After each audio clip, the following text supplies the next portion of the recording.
On se retrouve aujourd'hui pour l'ouverture du 7e booster de l'ETB Évolution Prismatique.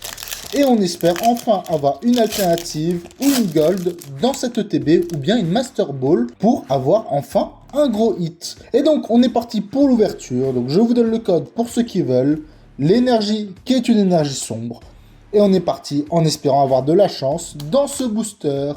Et donc on a Hippopotas, Evoli, Fluftin, Impact, Poisson-Roi, Régigigas, décodage de Cryptoman, et c'est derrière on peut avoir une Pokéball ou une high-tech. Est-ce qu'on va avoir de la chance sur ce premier slot? Attention, et non, c'est une river simple de Mentally, qui est très jolie je trouve. Et c'est derrière, on peut avoir une alternative, une Master Ball ou une Pokéball. Est-ce qu'on a quelque chose dans ce booster? Je l'espère. Allez, un petit hit, et non, c'est une river simple de Befrego. Donc on n'a toujours pas eu de gros hits, toujours pas d'alt, toujours pas de gold, toujours pas de Master Ball. Mais derrière on peut avoir une X ou une Full Art. Alors j'aimerais bien avoir une X puisque sur les 6 premiers boosters on n'a pas du tout eu d'X. Est-ce qu'on va enfin avoir notre première X de l'ETB?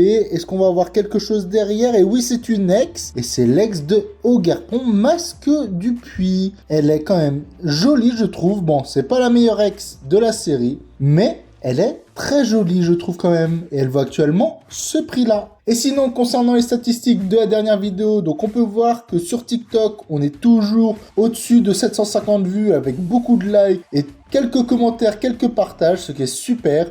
Et sur YouTube, on augmente un petit peu les vues avec une quarantaine de vues, quelques likes, et on espère continuer dans cette direction. Et il y a aussi beaucoup d'abonnés sur TikTok. Et sinon, on va faire un petit point sur la trésorerie. On peut voir que ça fait déjà 3 mois et demi que j'ouvre des boosters tous les jours, et on peut voir que on est aux alentours de 100 € de perte par mois. C'est-à-dire que chaque booster qu'on ouvre, on ouvre à peu près 180 € de booster par mois et on perd 100 €, c'est-à-dire que sur 180 €, on a un retour de 80 € en termes de cartes Pokémon.